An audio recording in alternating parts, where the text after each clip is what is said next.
Chapter 24 A Desperate Encounter When the Viscount Massetti quitted the insane asylum, Monte Cristo provided quarters for him at the Hôtel de France, where he could be near both himself and his daughter.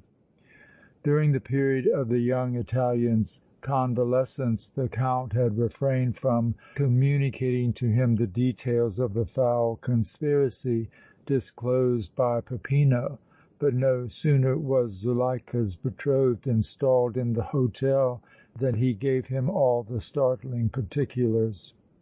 Massetti was not astonished, for he had long suspected a portion at least of the truth, but his indignation against old Pasquale Solara knew no bounds, and inwardly he swore to take speedy and complete vengeance upon him, though the Count warned him to be exceedingly prudent and not to imperil the success of his operations in his behalf by any rash proceeding. Monte Cristo did not inform the young Italian of his plans, distrusting his natural hot-headedness and impetuosity, but urged him to be content to leave the prosecution of the scheme of rehabilitation entirely in his hands. The Count had also instructed the Viscount that, in consequence of Peppino's revelations, he had no further objections to his union with Zuleika and that the marriage should take place immediately upon the full and open establishment of his innocence in the eyes of the world. At this the ardent young man was delighted to his heart's core. The certainty of his approaching happiness and the tenderness the girl exhibited for him compensated in a large degree for all his trials and tortures. But at the same time he was impatient of the necessary delay in restoring him to the possession of an unstained name and reputation, thinking that Monte Cristo was much too careful and slow. He was now permitted to see Zuleika almost constantly, and their love tête-à-têtes were of the most delicious and impassioned description. They passed hours together upon the vast upper balcony of the hôtel in the soft Italian dusk and moonlight evenings, discoursing those sweet and tender nothings so precious to lovers and so insipid to matter-of-fact people whose days of romantic attachment are over. Sometimes, however, their conversation was of a more practical character. They spoke of their projects for the future, where they should go on their bridal tour, and what they should do before settling down to the calm, peaceful existence of placid matrimonial joy. They had decided to take up their permanent residence in Paris. Thus they would always be near Monte Cristo, Espérance and Mercédès, near Albert de Morcerf and his wife, near those friends of friends, Maximilian and Valentine Morrel. Besides, in the gay French capital, the city of cities, while enjoying themselves to the utmost, they could escape all allusions to Giovanni's past, which they could not possibly hope for did they settle in Rome, where every time the youthful couple appeared in public the old scandal, the old charge against the Viscount would undoubtedly be freshly and perhaps venomously commented upon. Occasionally, when Zuleika was with her father or in company with Mme. Morrel, young Massetti would take long walks into the country for the purpose of breathing the free air and increasing his strength by means of healthful exercise. During these strolls he shunned every person he met, it being Monte Cristo's desire that he should studiously avoid observation. The news of Massetti's sudden and marvellous cure had spread throughout Rome, but people shook their heads when they talked of it and agreed with the opinion expressed by the director of the insane asylum that Dr. Absalom had made use of some trick, the influence of which could not be permanent, but would soon be dissipated, when the poor deluded Viscount would instantly fall into a worse mental condition than before. Undoubtedly the Count Massetti heard of his son's restoration to sanity and bodily health, but he paid no attention whatever to it, continuing proudly and haughtily to ignore the fact of Giovanni's existence. Monte Cristo had not called upon the aged and inflexible nobleman for two reasons. He feared that his indignation would get the better of him in an interview, and besides, he knew it would be entirely useless to approach the Count without being armed with young Massetti's complete vindication. During one of those strolls already alluded to, the Viscount went much further than usual. It was a bright, balmy and cheerful morning, and the sun's gladdening radiance, the brilliant green of the trees, the fragrant odors from flowers and grass, the chirping of insect life and the wild, intoxicating songs of the birds all contributed to draw him on and to make him forget Monte Cristo's injunctions as to keeping out of the sight of the passers-by.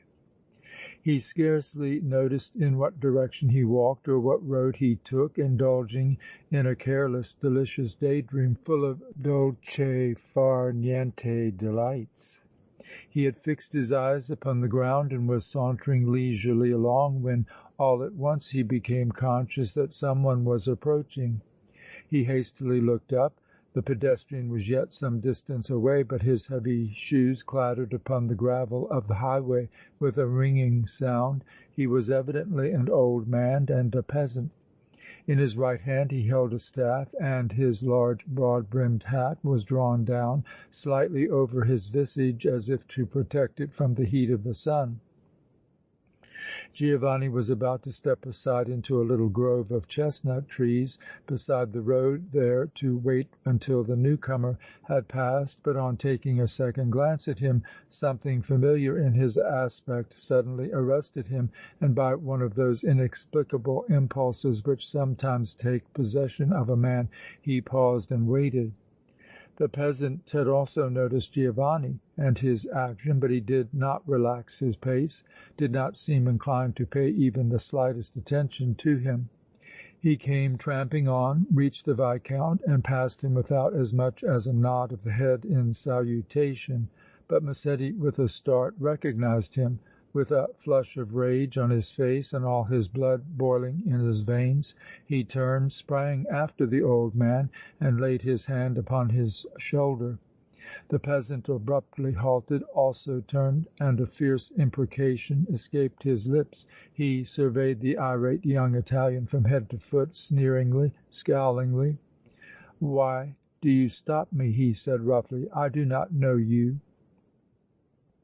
"But, Pasquale Solara, I know you!" exclaimed the Viscount. "We have met in good time and in a fit place. The opportunity for which I have long and impatiently waited has at length arrived. You shall feel the crushing weight of my vengeance. You shall answer to me for your despicable, your unnatural crimes. Pasquale Solara, base wretch who sold your own daughter to a fate worse than death, ignoble scoundrel who did not respect the dictates of hospitality, I am Giovanni Massetti." As he spoke, he leaped in front of the morose shepherd, barring his passage with his body. "Well, what if you are Giovanni Massetti?" replied old Pasquale, coldly and defiantly. "I care not for you. Stand out of my path and let me pass before I strike you to the earth as I would a mongrel yelping cur." With these words he raised his staff menacingly over the young Italian. The latter, with the quickness and agility of a deer, sprang at the staff, grasped it and sent it whirling into the chestnut grove. Then he caught old Solara by the throat and a terrible struggle at once began. The two men closed with each other as if in a death clutch, wrestling like a couple of athletes. Massetti had not yet regained his full vigor, but his rage lent him strength.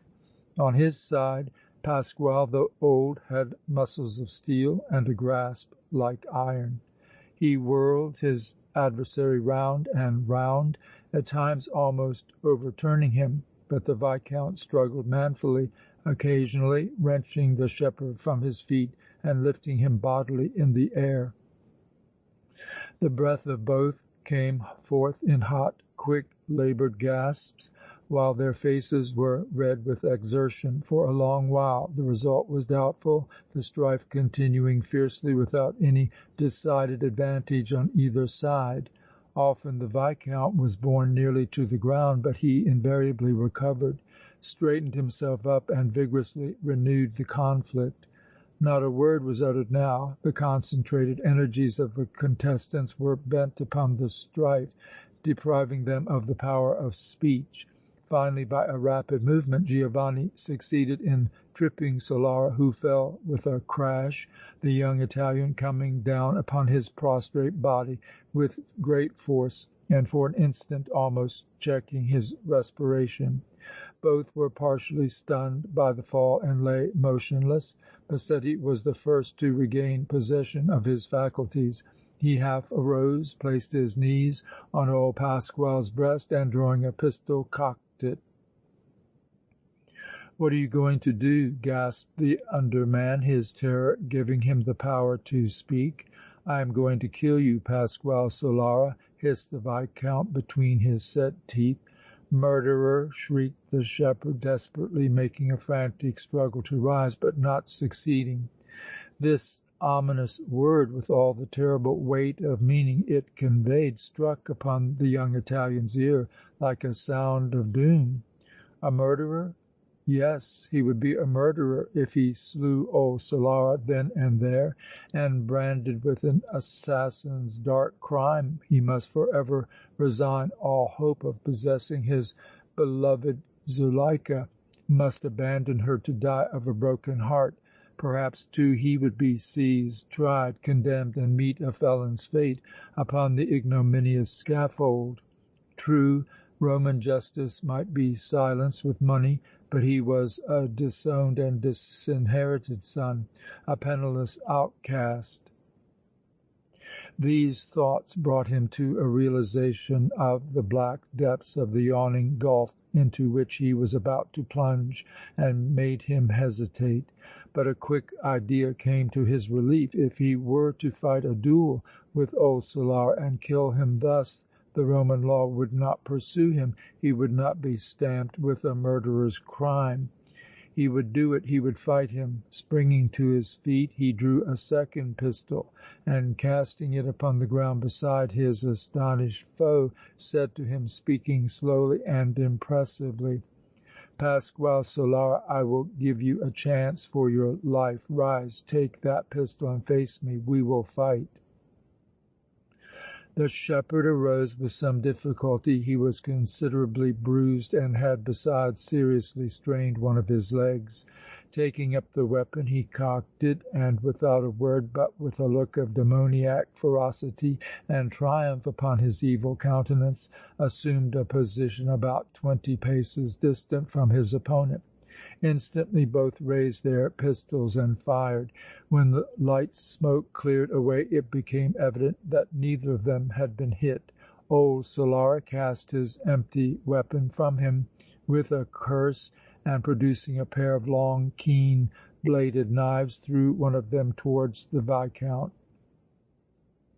"You challenged me and I accepted," he said in a harsh tone. "Now I challenge you. Take that knife and fight me." Massetti hesitated with a look of horror upon his countenance. A duel with knives! It was barbarous. It was worthy of the red savages of the American wilds. "Take the knife, I say!" thundered old Solara. "Take it and face me, or by the canopy of heaven I will show you less mercy than you have been weak enough to show me. I will stab you to the heart where you stand." He advanced with his murderous weapon in his outstretched hand, having previously rolled up his sleeve and bared his brown, sinewy arm. Massetti stooped and took up the knife from where it lay. He also bared his arm, nervously grasping the hilt of the weapon. Pasquale Solara's eyes gleamed like those of a tiger seen through the darkness of a Hindustan jungle. They had a terrible, a bloodthirsty gleam. The shepherd now felt sure of his ground. With a pistol he was nothing. With a knife he was a power. Giovanni could not cope with him. He would fall an easy victim to his skill and cunning. The Viscount watched the old scoundrel with feverish anxiety, fully realizing what was passing through his mind. That Pasquale would vanquish him, kill him, he could not doubt, for he knew no more about fighting with a knife than an infant in its cradle. However, his courage did not desert him, and he resolved to sell his life as dearly as possible. Seeing Giovanni take the knife and prepare for the combat, Solara bent partially forward and rushed upon him. The long, keen blades met with a flash of fire. The young Italian confined himself to acting upon the defensive, the utmost activity and watchfulness being required on his part to parry and ward off his opponent's skilful and incessant thrusts. The shepherd fought with the bewildering rapidity of the lightning's flash and seemed to be in 1,000 different places at once, so swiftly did he advance, retreat and spring aside. His excitement made him forget his hurts. At length Massetti's arm became so strained and fatigued that it was impossible for him to hold out much longer. His hand was tightly clutched about the haft of his knife, but it was so benumbed that he could not feel the weapon. Still, with the energy and resolution of despair, he continued the unequal conflict, hoping against hope that some unexpected turn of affairs might give him the advantage. Meanwhile, old Solara, fiendishly confident, was steadily and surely closing upon him, narrowing the limit of his retreat after each blow. Finally, he retreated no more, but began pressing his adversary backwards towards the chestnut grove, the while delivering blow after blow. Then he suddenly gave his wrist a dexterous twirl, and Giovanni's knife was torn from his grasp, falling about 10 feet away. Instantly the young man was forced to the ground, and old Pasquale stood over him with his legs wide apart, firmly planted to give the death-dealing thrust. As Massetti lay, his eye caught the glimmer of his own knife beyond the shepherd, and slipping like a serpent between Solara's legs, he seized it, sprang to his feet, and before Pasquale could recover from his surprise at this unlooked-for manoeuvre, buried the glittering blade in his breast. Solara reeled and fell upon the grass, where he lay bathed in blood. "You have escaped me, Viscount Massetti!" he groaned. Young Massetti could scarcely realize what had happened, what he had done. So miraculous did the result of this strange duel appear to his bewildered mind. As he stood like one in a dream, he heard a sound as of many feet. Hastily dashing into the chestnut grove, he looked back and saw old Solara surrounded by a group of Luigi Vampa's men. End of chapter 24.